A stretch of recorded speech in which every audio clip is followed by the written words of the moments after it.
All right, everybody, welcome to another. This is a COVID episode of Under the Dome. Bob thinks he's probably got it and he's out. I went and got tested for it yesterday because I'm not feeling well. That's how my New Year started. So we'll see how all this works out. Anyway, got Sean here tonight at least. That's good. How you doing tonight, What's Sean? up? Oh, I'm doing good, man. Nothing like a win on Sunday. Yeah, you're right. And that was nothing As like any ugly other as it win. was. Yeah. Somebody told me Well, one time that there's no such thing as an ugly win. I disagree. well, I keep making this comparison. It reminds me so much of the 1990 Saints with Steve Walsh and John Forcade. The 1990 Saints went 3 games. The first 3 games of the season without scoring a single touchdown. In fact, John Forcade got on the radio and said Saints fans should abstain from sex until, true story, until they score a touchdown. Excuse me. They scored a touchdown against the Arizona Cardinals. They went 0-3 without scoring a touchdown. Scored a touchdown against the Arizona Cardinals in week 4.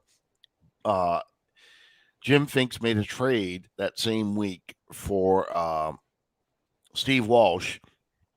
They had that bye week. I think Forcade started 2 more games in the Cleveland game, which I think was week 6. Because I was at that game. Where's John Butler to hear this one? I was at that game. But Steve Walsh came in midway through the second quarter to relieve Forcade because the offense couldn't get moving. But yeah, and the offense would struggle all season long to get going at all. It was relying on the defense and relying on special teams to win ball games. And they make the playoffs against the Bears in 1990, but they finally made the playoffs, 8-8 record the last week of the season against the Los Angeles Rams on Monday Night Football. In fact, it was the very last game of the season. Was that the Flipper Anderson game? No, that was 89. This is 1990. In fact, that Monday night game, they had Dallas Cowboys in a bar. Nate Newton, Michael Irvin, and somebody else was in the bar, if I remember right. But, it was if the Saints lose, Dallas got in. If the Saints won, Dallas was eliminated. And Dallas was in that position because the Atlanta Falcons, on Sanders and so forth, had a big game and they beat Dallas. So the two of them, an 8-8 record, first tiebreaker, the Saints get the tiebreaker because they had a better NFC record than the Cowboys did. Of course, Cowboys next year was their first Super Bowl I think 2 years later. 92. 91 and 92, 93 was the Cowboys Super Bowls. Because 91, that was the Washington Redskins. But, they were close. But, yeah, that was – so I feel like this season's kind of following that same kind of pattern with, an anemic offense when a defense is just playing lights out. When they are ready to play, this defense can shut down anybody. You shut down Tom Brady and the Bucs. After the first quarter, you basically did the Panthers. Which I had a feeling if you just step on their neck, they were gonna quit on you. They're just playing out the string. There's heart left in that team, and you could see it. Yeah. I think that they're going to blow it up by the end of the season. Oh yeah, I think the organization is tired of not even reaching the level of mediocrity. Well, they were 5-11 last year, and they're going to be 5-12 probably this year. they were 5-10 going into that game. Now they're 5-11. There's no progress, and yeah, they had a lot of injuries, and yeah, they've had quarterback issues, but this owner's looking at this team, going, "Where's the progress?"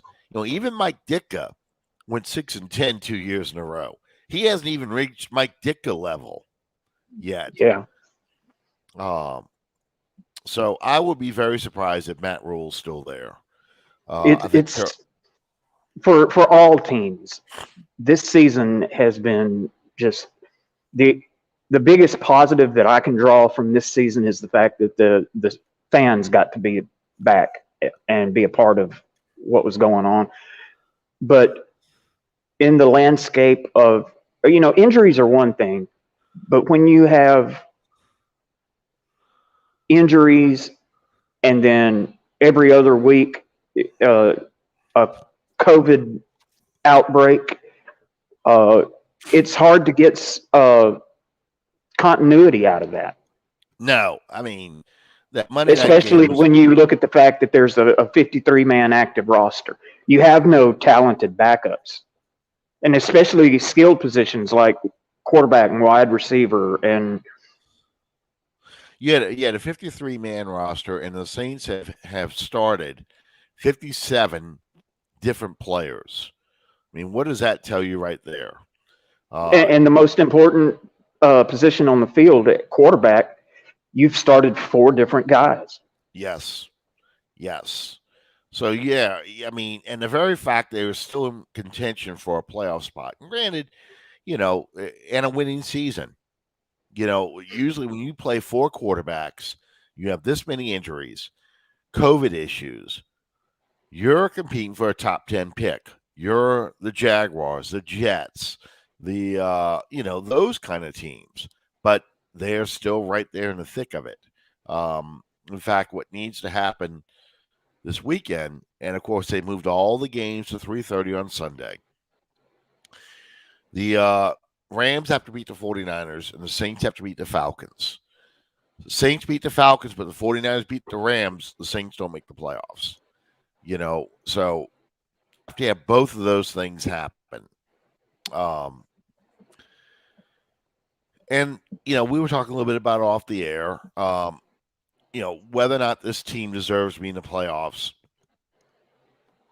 The worst blowout we ever got in playoff history is 44-10, and that was courtesy of the 8-7 Minnesota Vikings that came in and kicked the shit out of a Saints team that won 12 games for the first time in its history and was on a 9-game winning streak. And that Vikings team, if I remember right, made it all the way to the NFC Championship game because they were 8-7. They backed their way in because they lost their last game of the season. And they beat the Saints, the 49ers, and then lost on a drop pass in the end zone in the NFC Championship game to the Redskins. So, anything can happen in the playoffs. The 2011 Giants, who we kicked the crap out of, upset the Packers in Green Bay and ended up going to the Super Bowl and won. I'm not saying that's what's going to happen, but they were 9-7, wild card team. It's about getting hot at the right time. Now, for us, and I agree with you, Anna, I just want to beat those sorry-ass Falcons. Yes. It would take a lot for this team to win it all.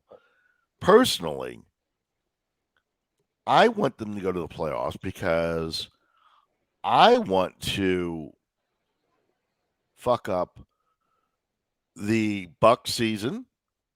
I'd love to fuck up the Rams season and all those draft picks they gave away to build this super team.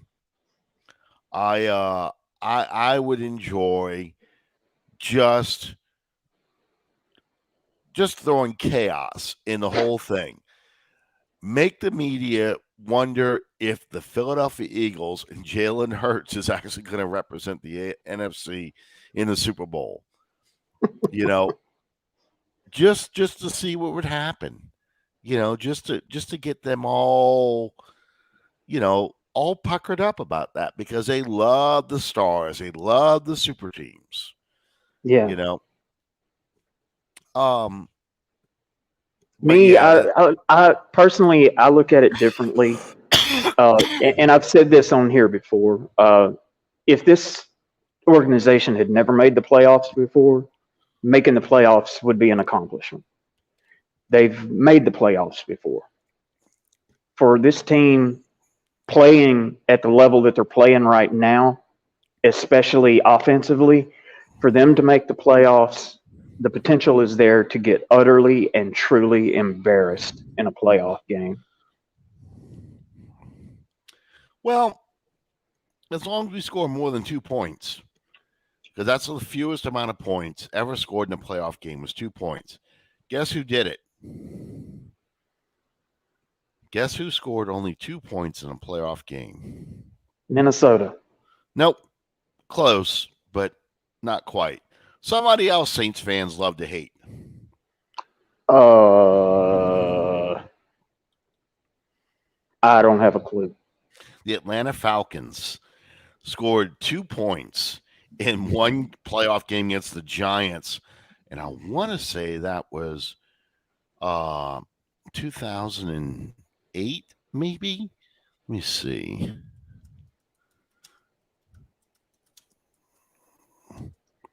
For this team to make any kind of playoff push, there are some changes that are going to have to be made. Obviously, you're going to have to get part of 2011, they did that. You're going to have to get part of your offensive line back. You're going to have to get some much more consistent play out of your quarterback, out of your wide receivers. You need to get Ingram back, as you and I were discussing off air. Yeah.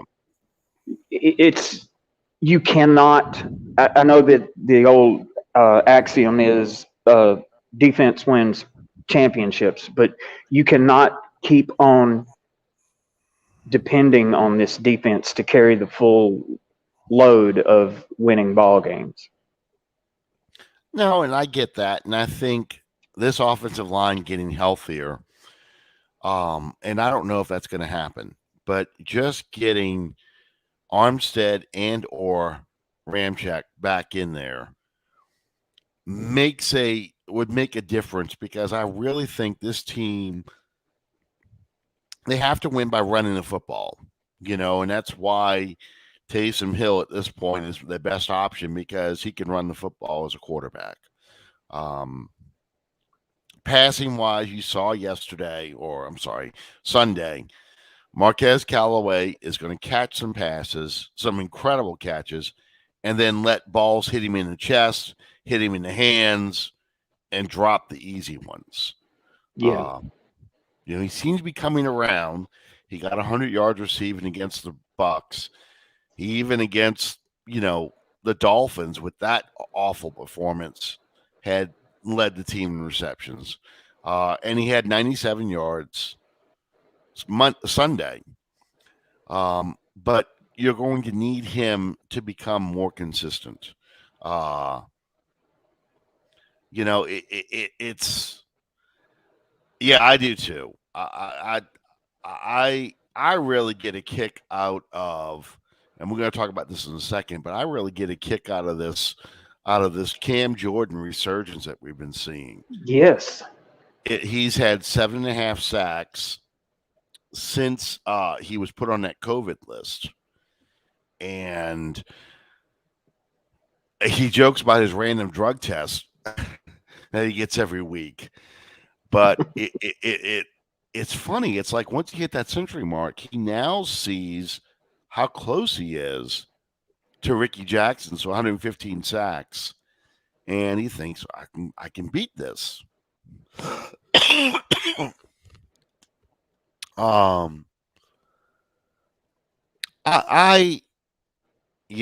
You would have a hard time arguing. It would be top 3 because the 2000 Ravens did it. The 76 Steelers did not. 76 Steelers had something like 9 shutouts, but they lost in the AFC Championship game to the Raiders. But yeah,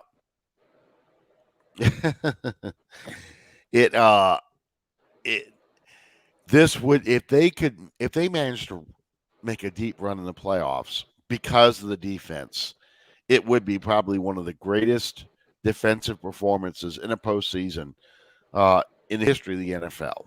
It really would be, because close to the 85 Bears. Yeah, I mean the 85 Bears shut people out. I can't see the Saints shutting teams out. It would be nice if you could shut out this Rams team. And let's, obviously we don't want to put the cart before the horse. You need the Saints to win Sunday, which I think they will. I think there's just too much on the line. Atlanta's got their bags packed. As long as they feel like they have no shot, and that means that the defense beating the crap out of Matt Ryan and not letting him get the ball out of his hand in a couple seconds. I think the Saints should win this game pretty easily, because the crowd, what little crowd there's going to be, is going to turn quickly. And the Falcons have their bags packed already. They're ready to go home. They're eliminated. I can't see them putting up much of a fight unless they feel like they have a shot to win the game at the end. You just cannot let them hang around. And then let's see what happens. Let's see. Matt Stafford has regressed in the past couple dramatically. Weeks. Yeah, he's looking like the Matt Stafford of Detroit. The Rams' offensive line isn't as good as Tampa's offensive line. So if Matt Stafford starts seeing ghosts and feels pressure, who knows what can happen? I mean, they have a hell of a lot of weapons. Lot of weapons. Cooper Kupp, is probably my favorite receiver in the league right now. I think he deserves to be in the discussion for MVP. I honestly do. I don't think that they'll ever allow him to get it, but I think he deserves it. If Michael Thomas couldn't get it, I don't know. He's going to get. There's no doubt in my mind that there's no way that they would allow him to win it. But but if I remember right, he's got the Triple Crown going. He's going to be leading in receptions, yards, and touchdowns. Think so. I think he's got that going for him. But I don't know. We were talking about this earlier. My wife and I, that the Rams. Sorry about that. I'm just trying to adjust this thing. The Rams. Aaron Rodgers may or may not get the MVP. Because, he'll get it. Well, they think he might not get it because of his vaccination status. I don't know. Some people are arguing that Joe Burrow deserves it because of what he's done. I think there's a solid point to be made there. So there's a lot that can happen between now and then. Let's see. The Ravens had good wide receivers. They basically in 2000, Trent Dilfer just wasn't supposed to screw it up. Yeah. And Odell did have to win that game against the Rams. Speaking of miracle wide receivers, did you see? I'm sure you have, but did you see the Antonio Brown incident? I did. That's well, first and foremost, to quote Chris Carter, come on, man. How did you think this was going to end? I know. But on a much higher level, all jokes aside, this guy has issues. He needs help. His career is over. I was dumbfounded, honestly. I didn't see it until later that night but I mean, it's not to be philosophical, but that is a desperate cry for help, in my opinion. Well, but the problem with him is he doesn't think he needs help. He's been surrounded his entire life by yes men and people letting him get away with whatever he wants because of high end talent. So he thinks he honestly didn't do anything wrong by doing what he did. So it's one of these things that I look at this, and to me, he's not going to realize he needs help till he almost kills himself. Or does kill himself. Well, if he does kill himself, then he's beyond help, obviously. Yeah. But, he's just one of these guys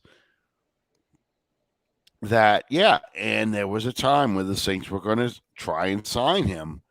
The biggest thing that was in, I think, 2020. They were going to sign him, or 2019. I don't remember what year it was now. The stipulation was, don't bring your entourage with you. Let's do it quietly, have a workout, and we'll discuss a contract. And what does this idiot do? Bring his entourage with him.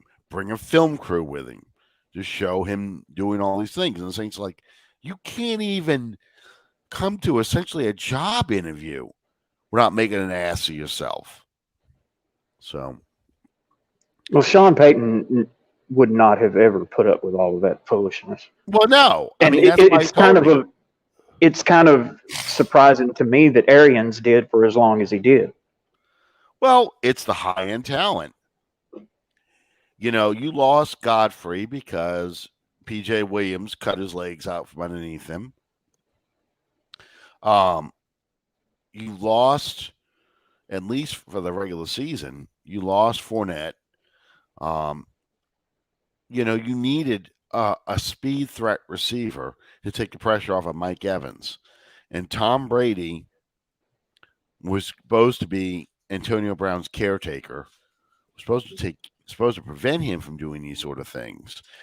And Brady wanted him there. And that's why he stuck around as long as he did, because Brady runs that team, not Arians. This is all Brady.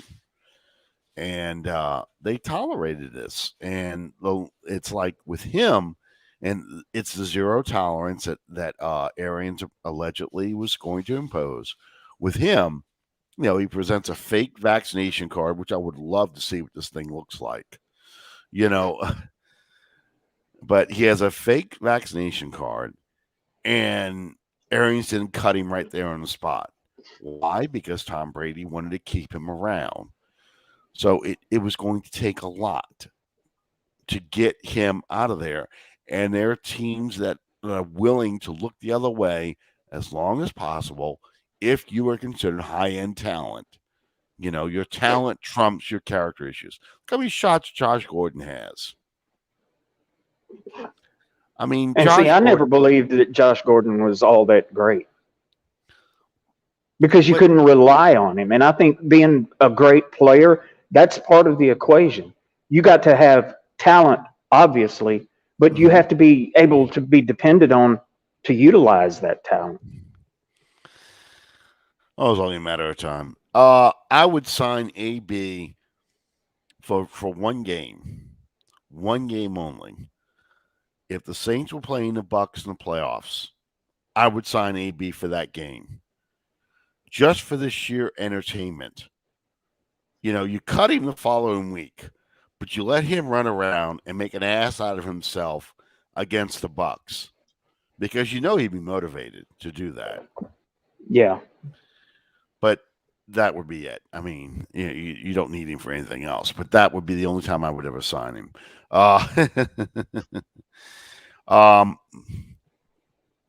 But yeah, Josh Gordon did have way too many chances. And again, it's talent that trumps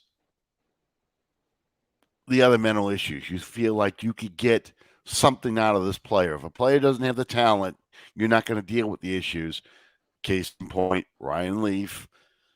Once they show they don't have the talent, you're out of here.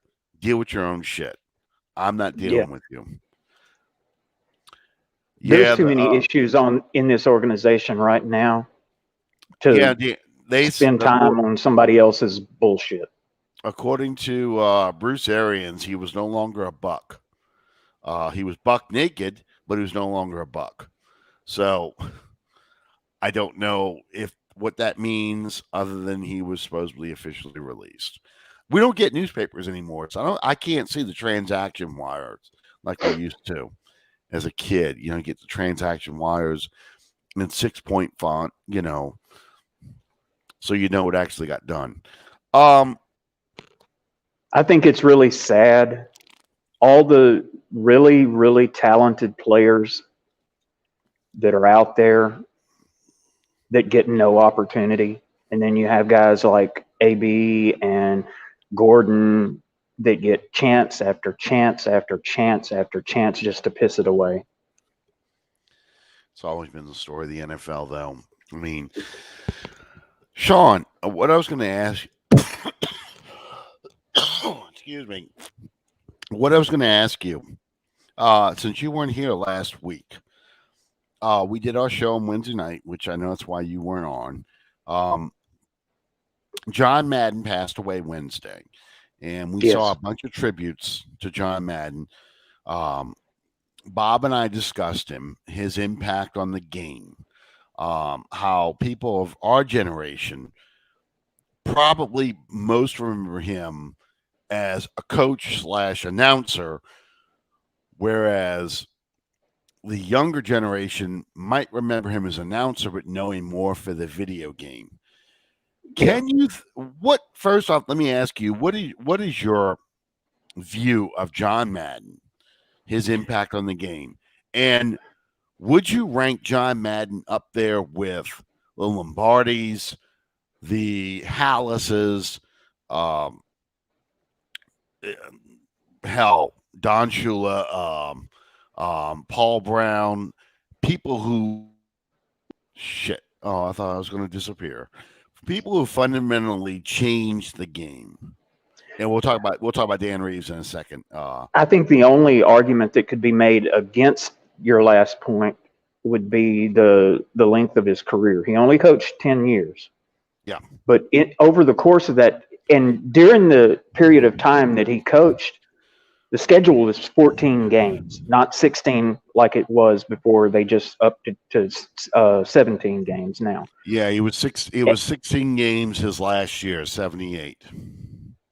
And he averaged 10 wins every year that he coached. And mixed in there were 7 ties. He was a student of the game, and he was probably one of the foremost teachers of the game. He loved learning. He loved teaching people about the game, and I would absolutely rank him among the best ever. I don't think he gets enough credit for being a coach. I think the career that he had as an announcer overshadowed the wonderful coach that he was. That's just my opinion. Well, a guy on Twitter that I follow made reference to that when he died. He said that Madden had accomplished so much in his second career that being a Super Bowl winning coach was an afterthought when you discuss his impact on the game and what he did for a career.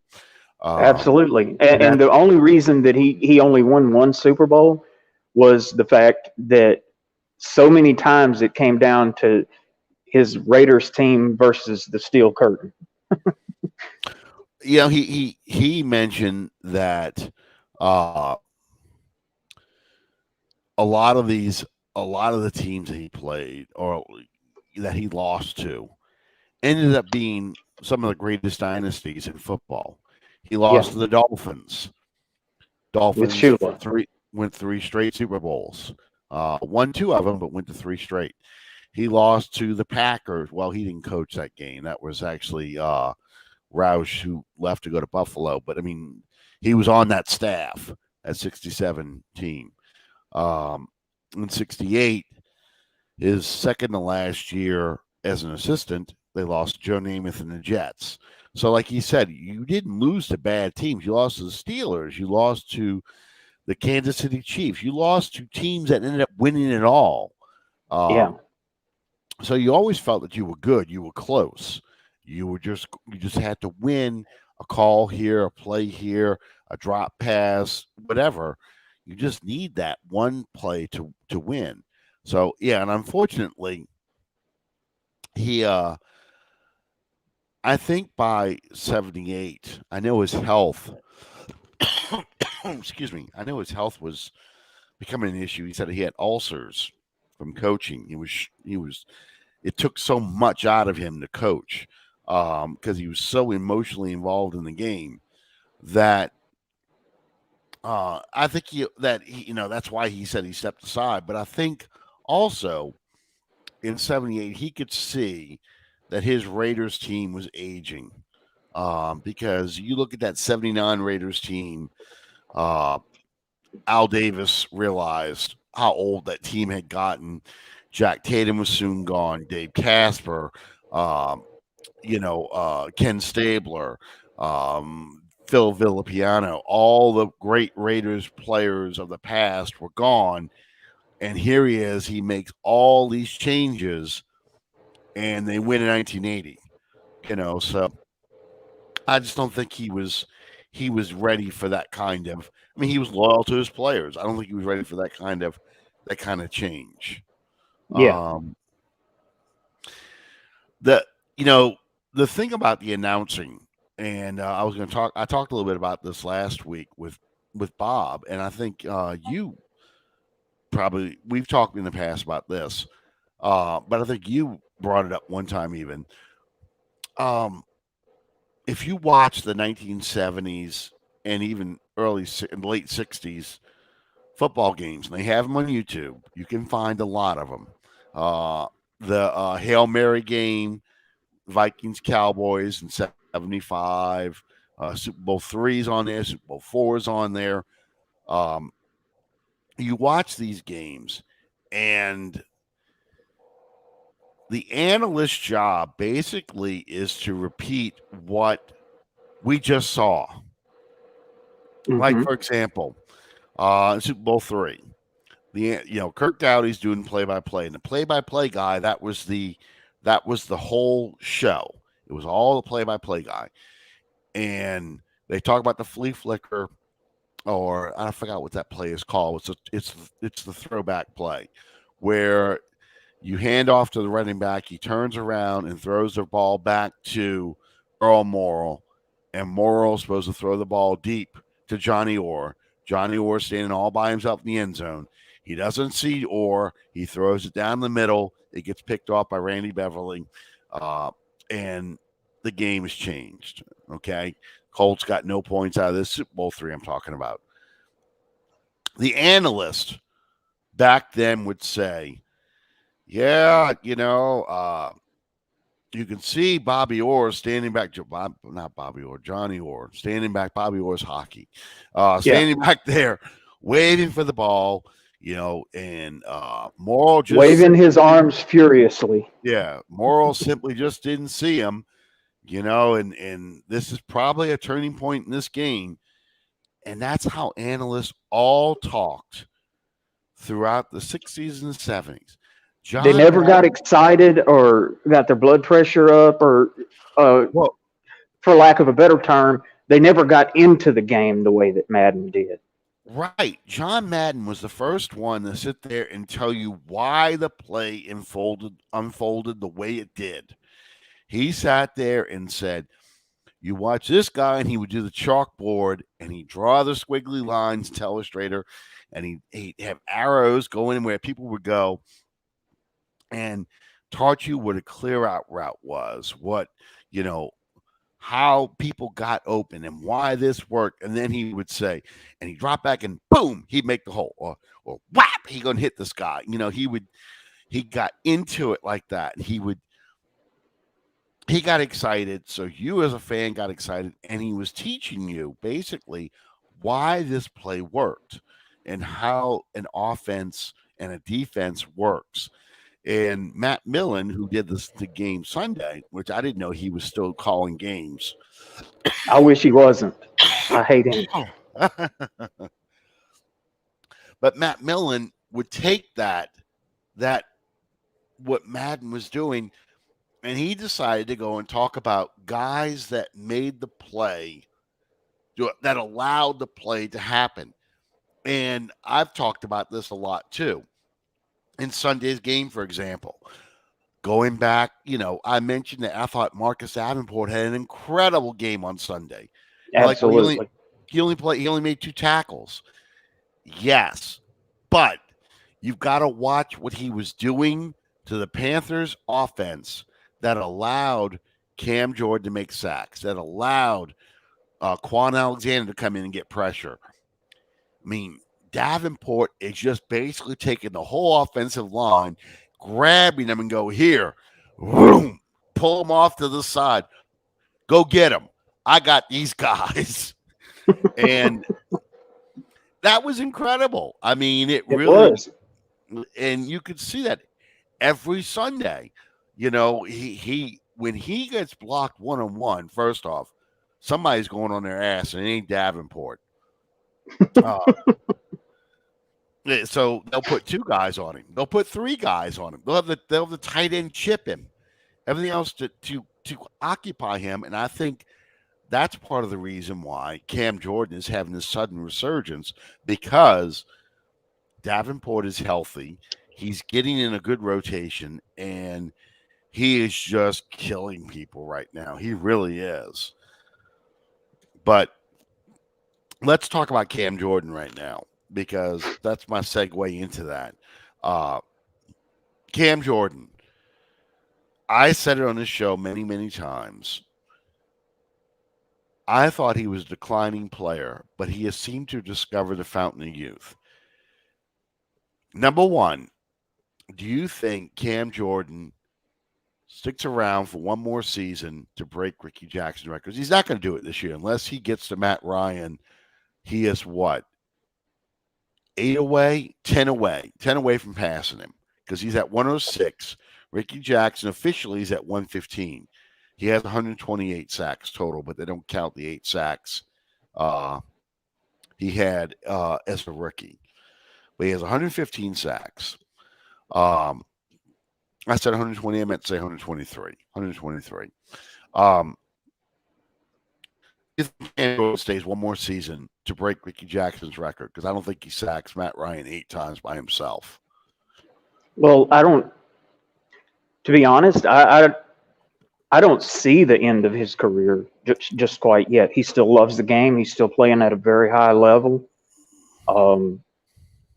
He loves what he does, and it also gives him a platform to inspire change among that community down there with his foundation. And I wouldn't say just one more year if I'm speculating.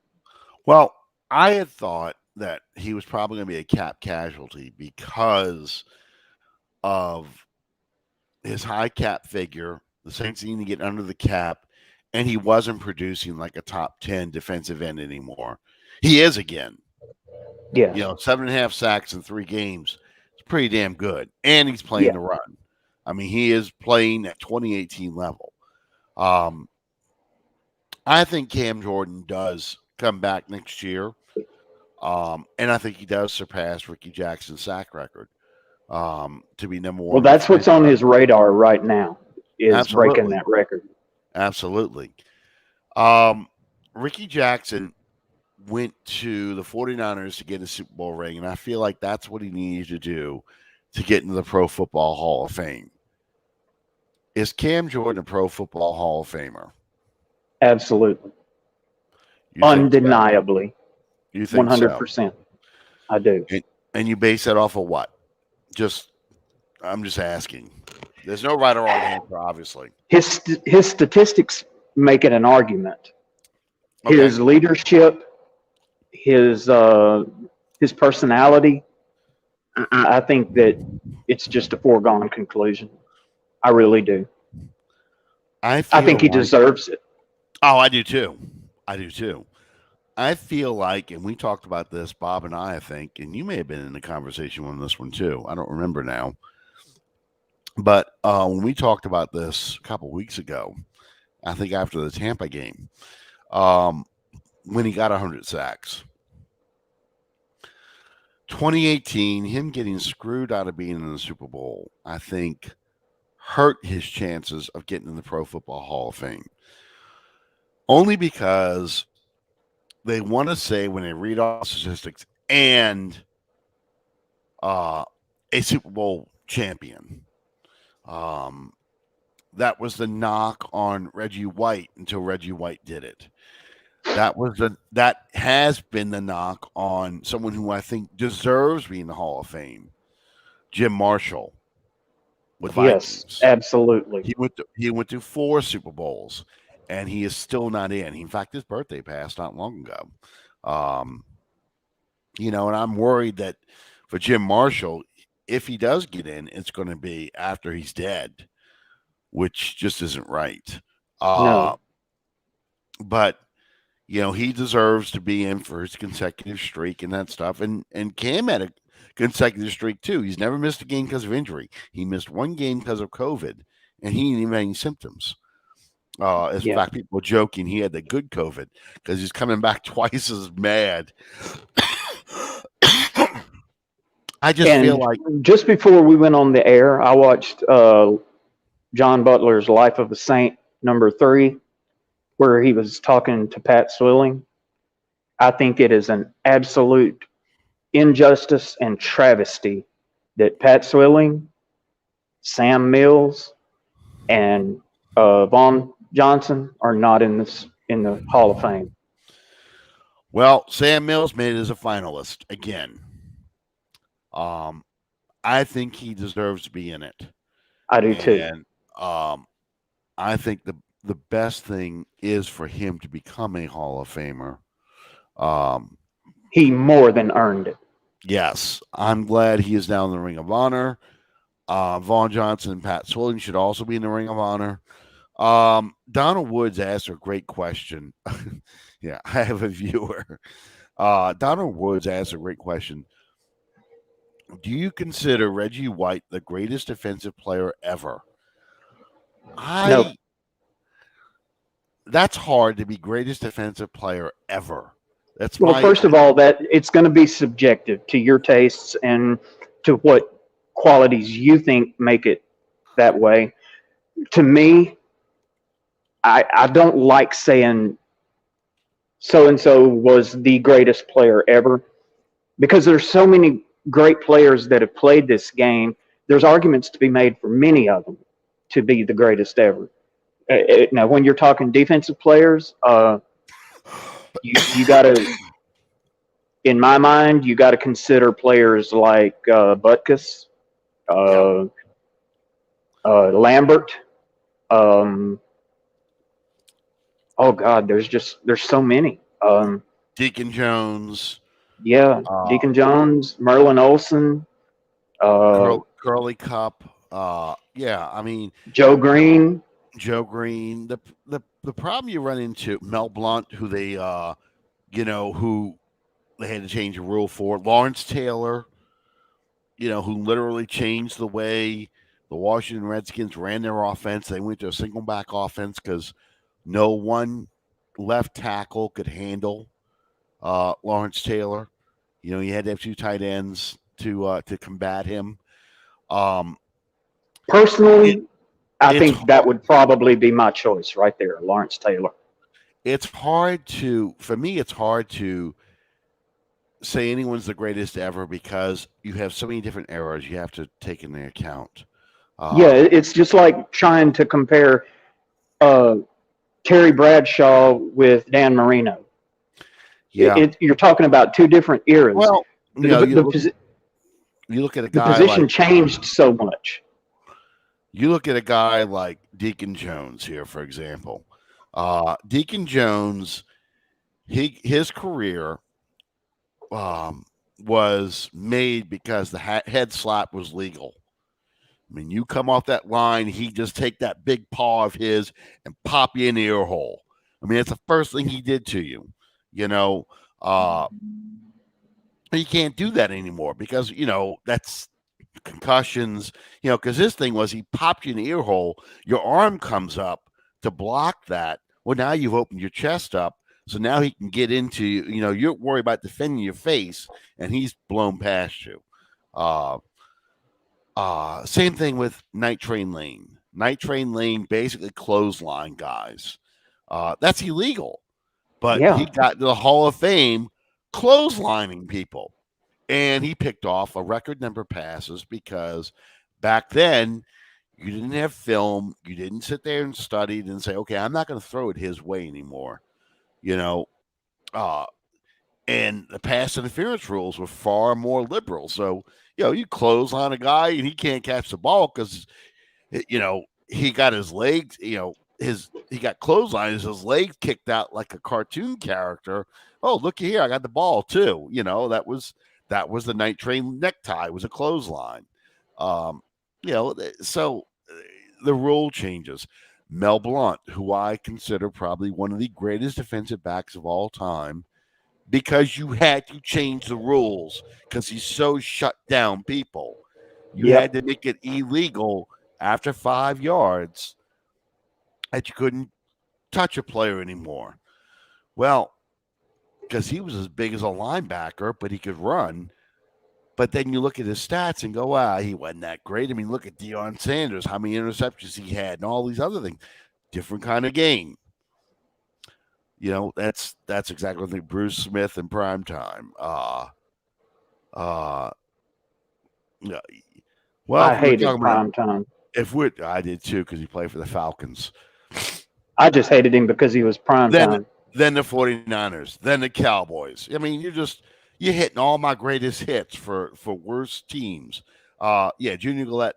If we were talking about karate and we were going about belts, Junior Gillette. We could talk about that. But yeah, I mean, so again, I actually got to meet him. I've always had an issue with, and I'm gonna bring up your favorite person in the world, Brady. They go on Tom Brady being the GOAT, Tom Brady being the GOAT. And I'm always like, he's the greatest of his era. He's the greatest of his era. He's not the greatest of all time because he didn't. The reason that he couldn't be great in every era. Yeah. The reason that I despise both Brady and Rodgers so much is the fact that while their careers and Brees' career was flourishing, Brees is down here setting records, and they diminished everything that Brees did to try to put over those other two guys. Well, it's because he played for a traditional loser. I mean, the Saints have no historical. They're making their winning history right now. For the first 21 years, they never had a winning season. First 30 years, they didn't even won a playoff game. Actually, 35 years. Sorry. Yeah, roughly. First 40 years before they made it to an NFC Championship game. So 44 years to make it to a Super Bowl and win one. So, it's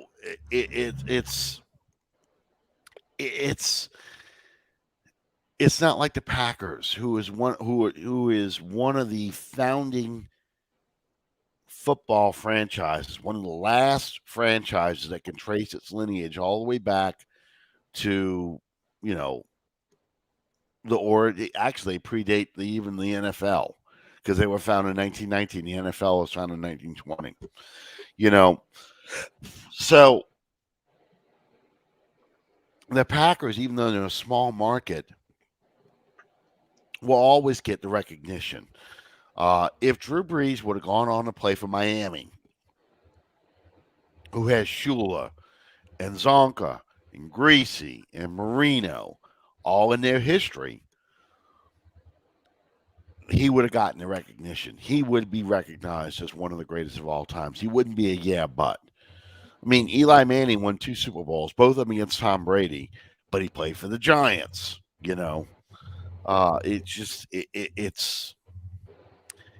very frustrating. It really It is. is.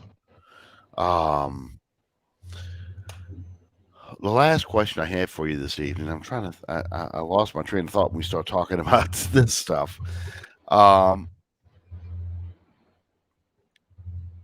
It'll come back to me. It'll come back to me. It's this. We do zero show prep on this podcast. We really do. I have a list of things I want to talk about in my head. I don't write any of this stuff down, so I'm like, okay, we're going to talk about these things. Oh, Dan Reeves. Dan Reeves passed away too. Yes. Dan Reeves, one of the few players, or one of the few coaches who went to Super Bowls as a player and as a coach. Mike Ditka obviously being one of the other ones in the Super Bowl era. I'm talking about. They have other players like Don Shula. Shula and Tom Landry both played football, but they played in the pre-Super Bowl era. They were coaching in the Super Bowl era. Dan Reeves played in Super Bowl V before he became a coach. So what impact or what legacy do you think Dan Reeves left the game? A very good one, actually. As you said, listing his accomplishments, he's done things that very few people have done. It's hard to say good things about anybody that was a part of the Atlanta organization, but we'll set that aside for the time being. He learned how to be a coach from arguably one of the greatest to ever do it in Tom Landry. Mm-hmm. And he modeled his coaching style so much like Tom Landry and carried himself with the poise and the humility and I don't know what other word to use. He was so much like Landry.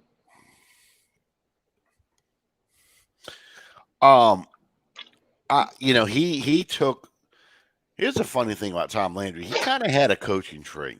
Mike Ditka took the offense he learned from Tom Landry and tried to employ it in Chicago with the '85 Bears and so forth, his Bears teams. Dan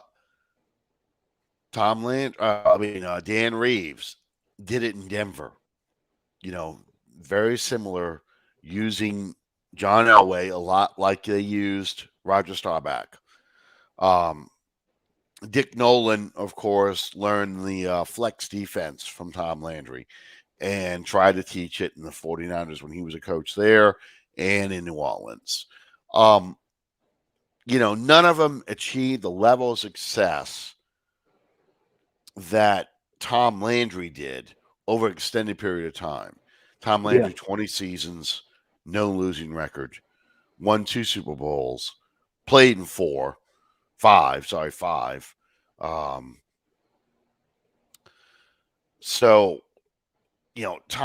Dan Reeves saw a little bit more success, I think, than Mike Ditka did, and certainly more than Tom and Dick Nolan did, because he brought the Broncos to 3 Super Bowls. Yes, they got their ass kicked in all 3 of them, each of them by worse margins. But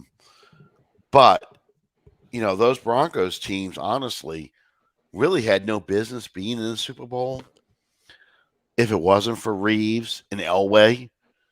I mean, because 2 of them, Agreed. 86 and 87, is the drive and the fumble. Yeah. Okay.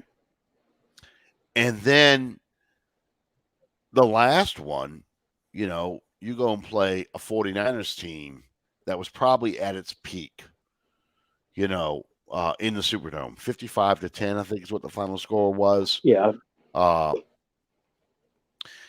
But when Stan Reeves left that Broncos team, he showed it wasn't just John Elway. He took an Atlanta Falcons team to the Super Bowl nearly a decade after he took his last Broncos team to the Super Bowl. So it wasn't just, John carried that team. You won with Chris Chandler and feeding Jamal Anderson the ball 500 times and a good defense. Now, of course, ironically, they got their ass kicked by the Broncos, but you still got a team to the Super Bowl.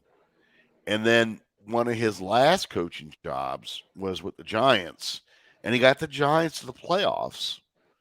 He didn't win a Super Bowl, but he got the Giants to the playoffs. So I give Dan Reeves a lot more credit than I probably did as when he was coaching, especially when I was watching in the 80s. And I felt like, it was all Elway. And I can't help but say, I wish Bob was on here because Bob would really have a lot to say about this. But, I can't say Elway's name without thinking Dick Enberg. Oh, my, Elway, because that was NBC. So, Carl Mecklenburg led that defense. But I give Reeves a lot of credit because he took two different teams to Super Bowl, even though I hate the Falcons. He did accomplish something that very few coaches were able to do. Yes. And my brother mentioned, this is true, on the halfback option pass to in the Ice Bowl. In the Ice Bowl, it was to Lance Allworth. No, Lance Allworth wasn't on the team yet. Not Lance Allworth. It was number 19, though. It was he was in North Dallas 40 too. Wasn't Rensel, was it? Yes, Rensel. Threw the touchdown pass to Rensel. And that the Cowboys thought they were going to win that game because the Packers offense, after they jumped out 14-0, you got to say it because of the Ice Bowl, but they went to a deep freeze. They couldn't get anything going. And here they are. They're down. The sun is setting. So the field is even more frozen. And, he was number 30. Chad was saying he didn't know Reeves until Denver. Yeah, that's because he was an undrafted halfback. Yes, for the Cowboys. He was number 30 for the Cowboys. It's one of those guys that you don't think about. Okay, one of those guys you don't think about as a player because he wasn't an elite player. He wasn't a player. He became famous or accomplished more after he had finished his playing days. In fact, there's a funny story, but I'll let me finish the Ice Bowl story and I'll tell this story about Dwayne Thomas and Dan Reeves. So,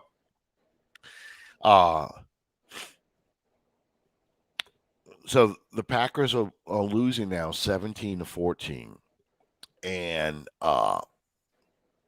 because they kicked the field goal early in the game. It was 14-3 for a long time. And then they come back and win this, and it was that final drive by the Packers that ended up going for a touchdown. That was the difference in the Ice Bowl. That's why the Packers won and the Cowboys lost. But by 71-72, Reeves was pretty much the player-coach guy. He was a player. Rarely saw the field as a player. He basically was an assistant coach in training for Tom Landry.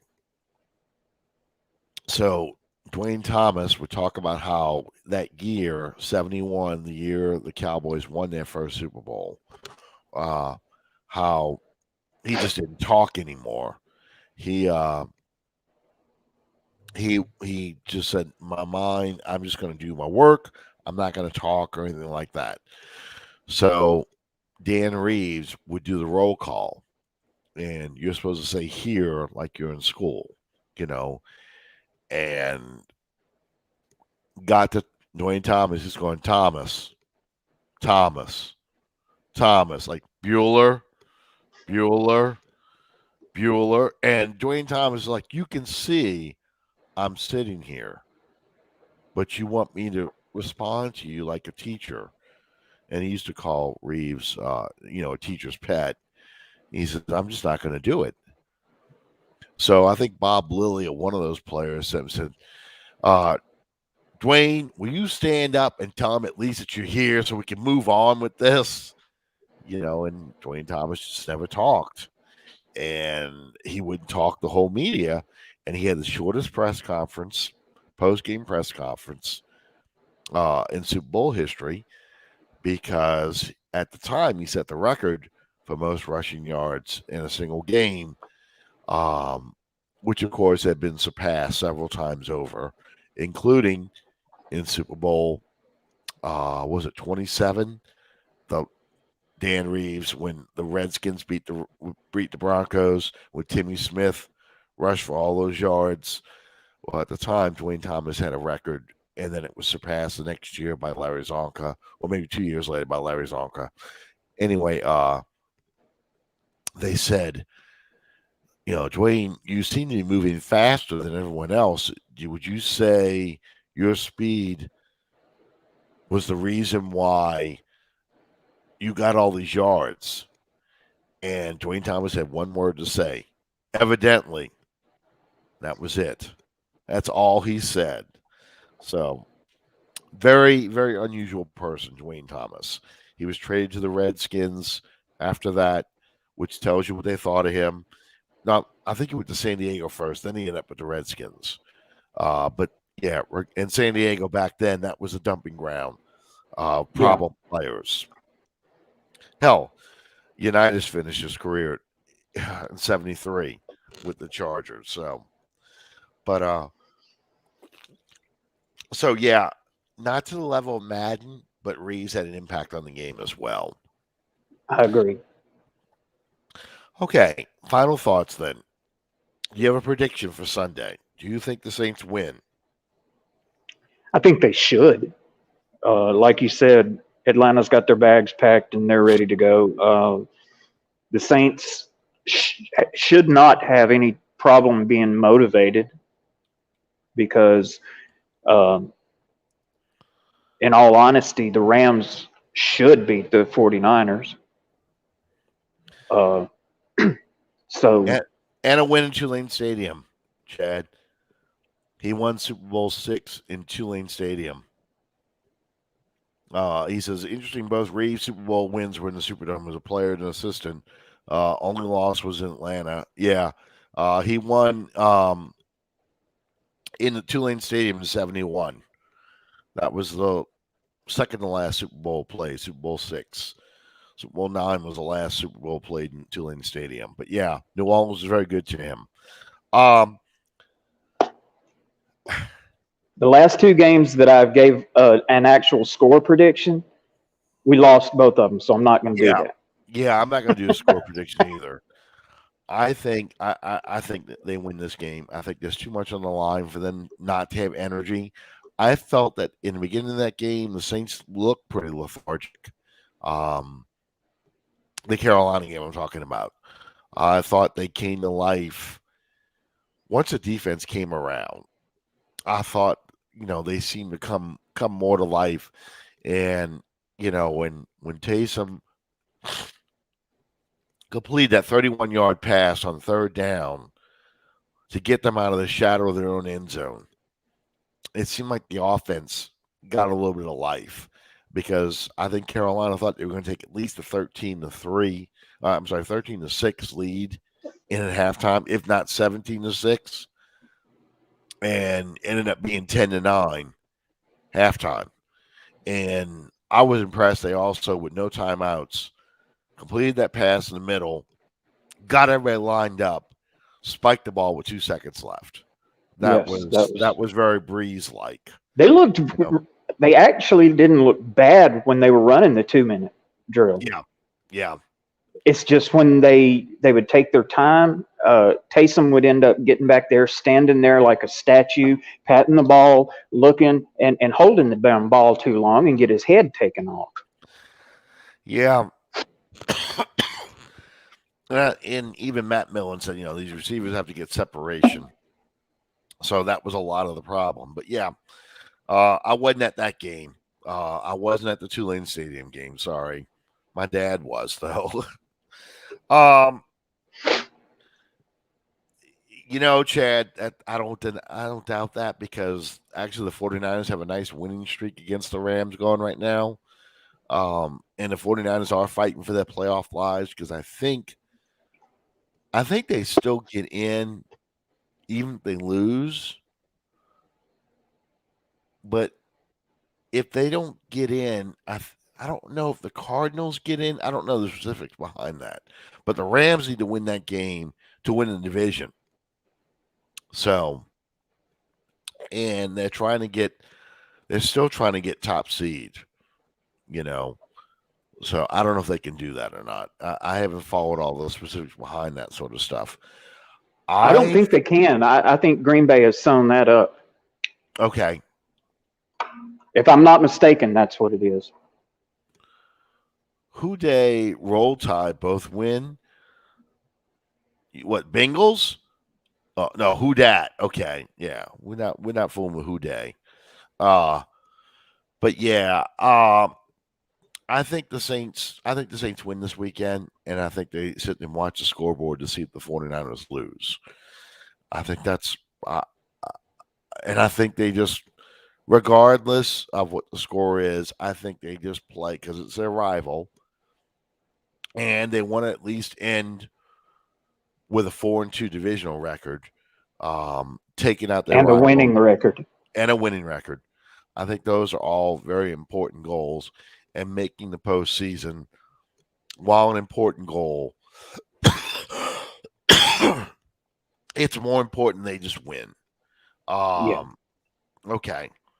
First of all, you got to win, and whatever happens after that happens. Yeah. Yeah. Okay. I don't know if we'll ever get that one there. Oh, Sean first. Sean, you still okay? You're still there. I don't think we ever get a Bengals Saints who dat bowl. Rams are fighting for the division home playoff, so I thought so. Yeah, they can't afford to rest any starters. And I just don't think they want to lose to the 49ers as a divisional game. But I do think we beat the Falcons, and then we'll see what happens from there, if we have more football to talk about next week or not. Regardless, if we have more football to talk about or not, we will still be here next week. Sean, any final thoughts? Who dat, baby? All righty. Thank you guys for sticking with us. I apologize for my coughing. Hopefully, I'm a lot better next week.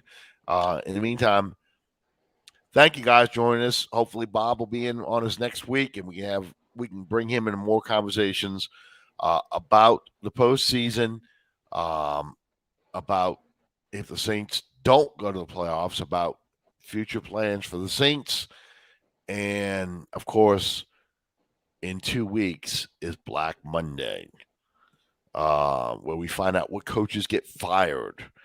And I'm still putting Carolina's coach at the top of the list.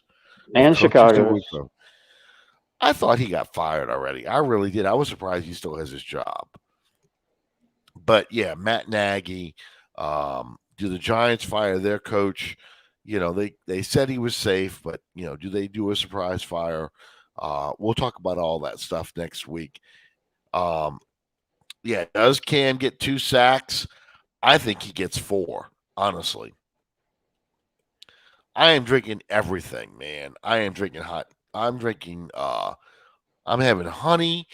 I'm drinking Theraflu. I'm trying everything. Try tequila. All that does make my clothes fall off. Yeah, bro. Anyway, um, yeah, and then the national championship game rematch of Atlanta and Georgia. Did you see the memes come out when Georgia was up 27-3 over Michigan? And it was a I picture. don't have Okay. Facebook. All right, so they had Georgia fans right now, and they had to score Georgia 27, Michigan 3, and it was that guy sweating with all the sweat coming off, Vegas actually has Georgia favored by 2 points. Yeah, I Saban is unbelievable against his assistants. He just doesn't lose to them. No. There's a first time for everything, but it's like he knows his assistants better than the assistants know themselves. He just knows what to do to win. So Alabama does not not show up in big game moments. right. I will say that for them. Exactly. I mean, Clemson aside. But anyway, enjoy the football this weekend. A lot of football. National championship. Yes, we have Thomas Morstead. My wife just texted me. She just realized Thomas Morstead will be on the other side of the field because he's kicking for Atlanta. Hopefully we see him a lot because that's good news for the Saints that Thomas Morstead's out there a lot. But I hate these. Can you imagine if we block one of his punts? No. That would be funny though. Anyway, I would have mixed emotions. I would too. Yeah, Blake Gilligan is huge. Anyway, thank you guys for joining us. We'll see you next time under the dome. Good night, everybody.